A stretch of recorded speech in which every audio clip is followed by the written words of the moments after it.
ETF index mutual funds నేర్చుకుని stock మార్కెట్లో రాణించాలనుకుంటున్నారా? వెంటనే ఈ నెంబర్కి కాల్ చేయండి.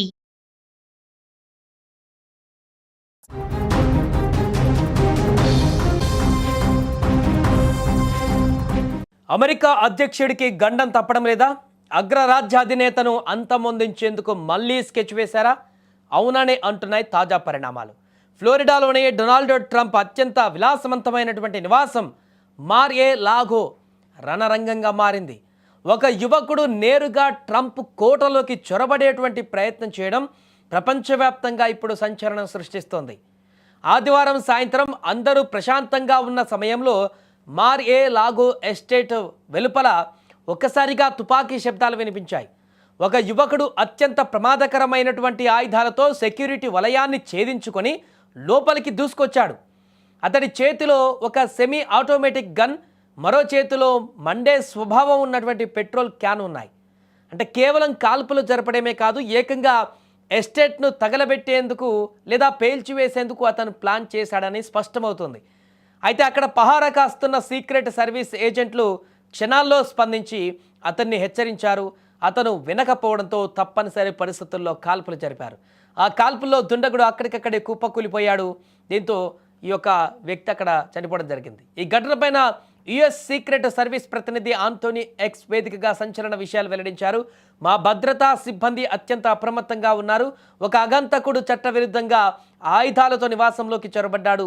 ఆ గందరగోళంలో మా ఏజెంట్లకు ఎలాంటి గాయాలు కాలేదు, కానీ నిందితుడు మాత్రం మరణించాడు అని ఆయన ధృవీకరించారు. నిందితుడి వద్ద దొరికినటువంటి ఆధారాలను బట్టి అతను ఎక్కడి నుంచి వచ్చాడు, అతనికి ఎవరైనా సహకరించారా అనేటువంటి కోణంలో FBI ముమ్మర దర్యాప్తు చేస్తుంది ఇప్పుడు. సో దీంతో ఘటన జరిగినటువంటి సమయంలో ట్రంప్ తన నివాసంలో లేరని అధికారులు స్పష్టం చేశారు. సాధారణంగా వారాంతాలలో ట్రంప్ మార్ ఏ లాగోలో గడుపుతారు. బహుశా ఆయన అక్కడే ఉంటారనే ఉద్దేశంతో ఈ పక్కా ప్లాన్ జరిగిందని నిఘా వర్గాలు అనుమానిస్తున్నాయి. ఒకవేళ ట్రంప్ కనుక అక్కడ ఉంటే పరిస్థితి ఎంత దారుణంగా ఉండేదో ఊహించుకుంటేనే ఒళ్ళు గగ్గుర్లు పడుస్తుంది. ప్రస్తుతం ఆయన అత్యంత కట్టుదిట్టమైన భద్రతా మధ్య సురక్షిత ప్రాంతంలో ఉన్నట్లుగా తెలుస్తోంది.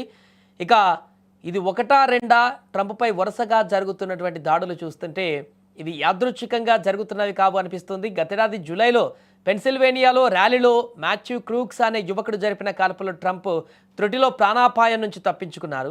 ఆ తూట ఆయన చెవిని తాకుతూ వెళ్ళింది. ఆ తర్వాత సెప్టెంబర్లో గోల్ఫ్ కోర్సులో రయాన్ రూత్ అనే వ్యక్తి స్నిప్పర్ గన్తో వేచి ఉండడం కలకలం రేపింది. అతనిని మొన్ననే కోర్టు యావజ్జీవ శిక్ష విధించింది. ఇప్పుడు ఫిబ్రవరి 2026 ఫిబ్రవరి మళ్ళీ అదే రిపీట్ అవ్వడం, అది కూడా పెట్రోల్ క్యాన్ లాంటి బాంబులతో రావడం చూస్తుంటే ట్రంప్ను అంతమొందించేందుకు బలమైనటువంటి శక్తులు వెనక ఉన్నాయా అన్నటువంటి అనుమానాలు ఇప్పుడు బలపడుతున్నాయి. అసలు ప్రపంచంలోనే అత్యంత శక్తివంతమైన వ్యక్తిగా పరిగణించబడే అమెరికా అధ్యక్షుడి నివాసంలోకి ఒక సామాన్య యువకుడు గన్ పట్టుకొని ఎలా రాగలిగాడు? ఇది భద్రతా వైఫల్యమా లేక కావాలనే జరుగుతున్న లోపమా? ఇప్పటికే అమెరికా రాజకీయాలలో ఈ అంశము చిచ్చురేపుతోంది. FBI రంగంలోకి దిగింది. నిందితుడి ఫోన్, ల్యాప్టాప్ స్వాధీనం చేసుకున్నారు.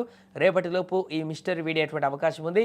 అమెరికా అధ్యక్షుడి భద్రత పైన నెలకొన్న ఈ ఉత్కంఠకు తెరపడాలంటే మరికొన్ని గంటలు వేచి ఉండాలి. ఇది ఇప్పటి వరకు ఉన్నటువంటి సమాచారం. ఏదేమైనా వరుసగా జరుగుతున్నటువంటి ఘటనలు అయితే అమెరికా అధ్యక్షుడి భద్రత పైన సందేహాలు కలగజేస్తున్నాయి.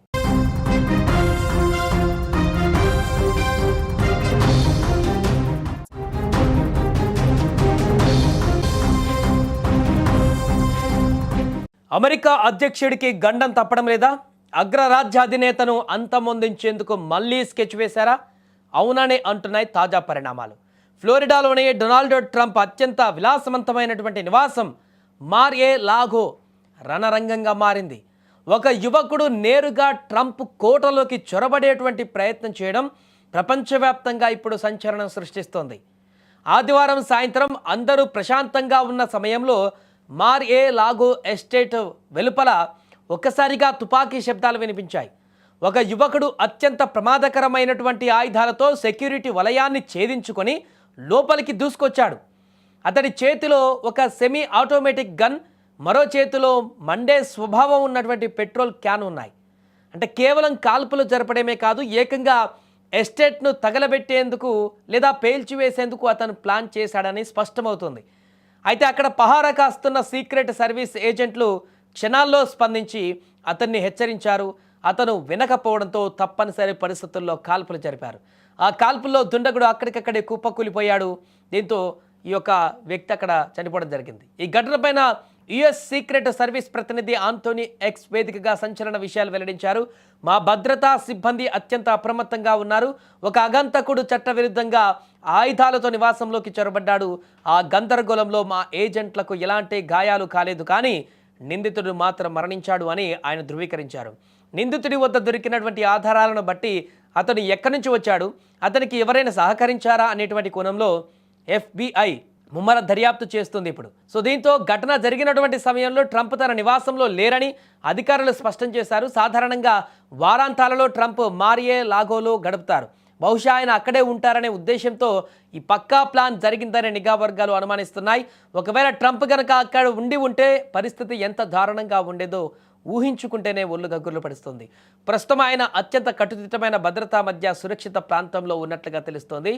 ఇక ఇది ఒకటా రెండా ట్రంప్పై వరుసగా జరుగుతున్నటువంటి దాడులు చూస్తుంటే ఇవి యాదృచ్ఛికంగా జరుగుతున్నవి కావు అనిపిస్తుంది. గతేడాది జూలైలో పెన్సిల్వేనియాలో ర్యాలీలో మాథ్యూ క్రూక్స్ అనే యువకుడు జరిపిన కాల్పులో ట్రంప్ త్రుటిలో ప్రాణాపాయం నుంచి తప్పించుకున్నారు. ఆ తూట ఆయన చెవిని తాకుతూ వెళ్ళింది. ఆ తర్వాత సెప్టెంబర్లో గోల్ఫ్ కోర్సులో రయాన్ రూత్ అనే వ్యక్తి స్నిప్పర్ గన్తో వేచి ఉండడం కలకలం రేపింది. అతనిని మొన్ననే కోర్టు యావజ్జీవ శిక్ష విధించింది. ఇప్పుడు ఫిబ్రవరి 2026 ఫిబ్రవరి మళ్ళీ అదే రిపీట్ అవ్వడం, అది కూడా పెట్రోల్ క్యాన్ లాంటి బాంబులతో రావడం చూస్తుంటే ట్రంప్ను అంతమొందించేందుకు బలమైనటువంటి శక్తులు వెనక ఉన్నాయా అన్నటువంటి అనుమానాలు ఇప్పుడు బలపడుతున్నాయి. అసలు ప్రపంచంలోనే అత్యంత శక్తివంతమైన వ్యక్తిగా పరిగణించబడే అమెరికా అధ్యక్షుడి నివాసంలోకి ఒక సామాన్య యువకుడు గన్ పట్టుకొని ఎలా రాగలిగాడు? ఇది భద్రతా వైఫల్యమా లేక కావాలనే జరుగుతున్న లోపమా? ఇప్పటికే అమెరికా రాజకీయాలలో ఈ అంశము చిచ్చురేపుతోంది. FBI రంగంలోకి దిగింది. నిందితుడి ఫోన్, ల్యాప్టాప్ స్వాధీనం చేసుకున్నారు. రేపటిలోపు ఈ మిస్టరీ వీడేటువంటి అవకాశం ఉంది. అమెరికా అధ్యక్షుడి భద్రతపైన నెలకొన్న ఈ ఉత్కంఠకు తెరపడాలంటే మరికొన్ని గంటలు వేచి ఉండాలి. ఇది ఇప్పటి వరకు ఉన్నటువంటి సమాచారం. ఏదేమైనా వరుసగా జరుగుతున్నటువంటి ఘటనలు అయితే అమెరికా అధ్యక్షుడి భద్రతపైన సందేహాలు కలగజేస్తున్నాయి.